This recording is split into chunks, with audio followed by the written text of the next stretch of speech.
जय सिया राम भाइयों। मैंने सोशल मीडिया पर और कई लोगों ने मुझसे भी यह प्रश्न पूछा, क्या मंदिर में किसी के पैर छूने चाहिए? और कईयों ने अपने इस पर विचार भी रखे हैं कि मंदिर में किसी के भी पैर नहीं छूने चाहिए, क्योंकि वहां पर सबसे बड़े प्रभु मौजूद हैं, तो हम किसी के पैर क्यों छुएं। इस तरह के विचार भी लोगों ने रखे हैं। मैं किसी से वाद विवाद नहीं करता, मैं भी अपने विचार रखना चाहूंगा इस विषय पर। मेरा आप सभी से यह प्रश्न है, क्या आप सभी अपने माता पिता के सामने अपने बड़े भाई या बड़ी बहन के पैर नहीं छूते हैं क्या? और जब आप अपने माता पिता के सामने अपने बड़े भाई और बड़ी बहन के पैर छूते हैं तो आपके माता पिता को कैसा लगता है? तो उन्हें अपमानित महसूस होता है या उन्हें गर्व का अनुभव होता है कि मेरे बच्चे में मेरे दिए हुए संस्कार हैं, जो बचपन में मैंने इसको संस्कार दिए थे यह उनका पालन कर रहा है? तो आप अब यह बताइए, ये जो भगवान है, ये जो ईश्वर है, हम जिनको भी मानते हैं, हम जिस भी मंदिर में जाते हैं, चाहे वो देवता हो या देवी हो, देवता हैं हमारे प्रभु हैं, देवियां हैं हमारी माता हैं, उनको कहा जाता है परम पिता परमेश्वर। माता को कहा जाता है जगत जननी। सभी को जनने वाले वही हैं, सभी के जीवन के आधार वही हैं। तो यह तो आप सभी मानते हैं ना कि वो हम सभी के पिता हैं, इस जीवन के कर्ता धर्ता हैं। इस पृथ्वी पर जो कुछ भी है उसको गढ़ने वाले, उसके रचनाकार हमारे प्रभु हैं, परम पिता हैं, जगत जननी माता हैं। तो जब हम मंदिर में उपस्थित होते हैं तो मंदिर में प्रभु के सामने हमारा कोई रिश्ता नहीं रह जाता। हम सभी वहां पर भाई बहन हैं। आपसे बड़े हैं तो आपके बड़े भाई हैं, और आपसे बड़ी हैं तो आपकी बड़ी बहनें हैं वहां पर, क्योंकि हम सभी उन परम पिता परमेश्वर की संतानें हैं। तो अब यह आप खुद से प्रश्न पूछ करके खुद ही को उत्तर दीजिए कि क्या मंदिर में किसी के पैर छूने चाहिए? मैं जानता हूं हर प्रश्न का उत्तर प्रश्न नहीं होता, मगर कुछ प्रश्न ऐसे होते हैं जो अपने आप में उत्तर को समेटे हुए होते हैं। उन प्रश्नों को पूछते ही उत्तर हमें आप रूप मिल जाता है।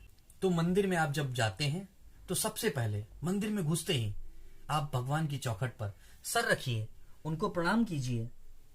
उसके बाद में पंक्ति में लगे लगे प्रभु के गर्भगृह तक पहुंचने में समय लगता है, क्योंकि बहुत सारी भीड़ होती है।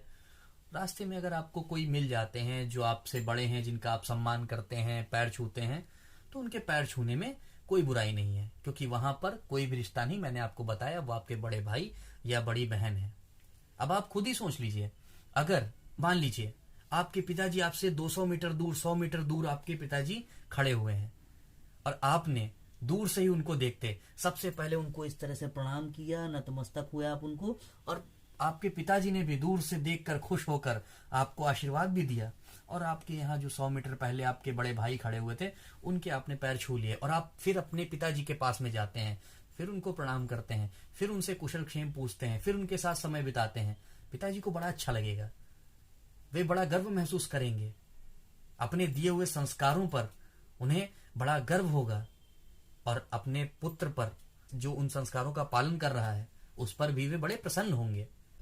अब बात आती है, मान लीजिए आप ऐसे मंदिर में हैं जहां पर गर्भगृह तक में प्रवेश है, आप गर्भगृह में उपस्थित हैं, या हम ये कह लेते हैं आप जिस भी मंदिर में हैं, मतलब प्रभु के समीप पहुंचने की अंतिम सीमा जो भी उस मंदिर समिति द्वारा निर्धारित की गई है, आप उस सीमा पर हैं जहां जिसके बाद में आपको फिर वहां से आप उसके आगे नहीं जा सकते। प्रभु के सबसे निकटतम दूरी पर जब होंगे, वहां पर तो यह प्रश्न ही अर्थहीन है कि किसी के पैर छूने चाहिए कि नहीं, क्योंकि अगर वास्तविकता में आप दर्शन करने के लिए गए हुए हैं तो जब आप उस स्थान पर होंगे जो मंदिर समिति ने निर्धारित कर रखा है, इससे आगे आप नहीं जा सकते, प्रभु के सबसे निकटतम स्थान में, वहां पर आपका ध्यान पूरी तरह से प्रभु के चरणों में केंद्रित होगा।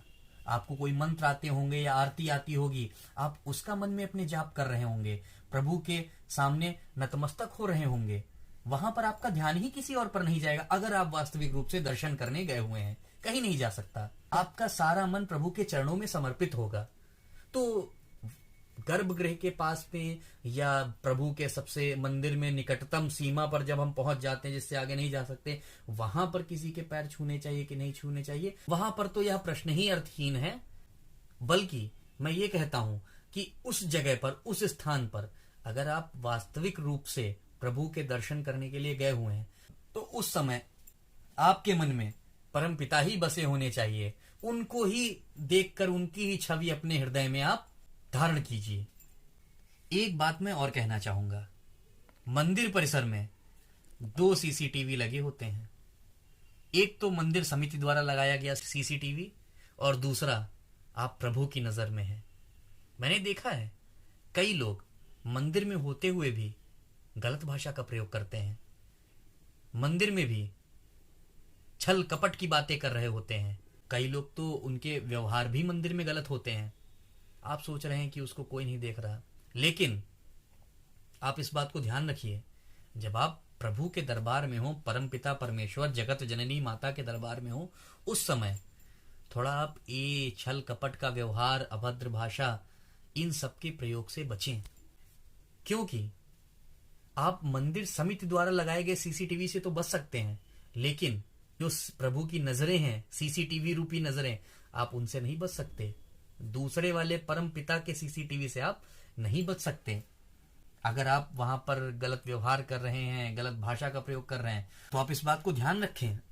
आप वहां जैसा व्यवहार कर रहे हैं, जैसी भाषा का प्रयोग कर रहे हैं, हो सकता है वैसा ही व्यवहार, वैसी ही भाषा आपके घर के माहौल में व्याप्त हो जाए, जो कि आपको खराब लगेगी, आपको अच्छा नहीं लगेगा। तो इस बात को ध्यान रखें। इन बातों को, इस मधुर व्यवहार को आप मंदिर में पालन करते हैं, बहुत अच्छी बात है।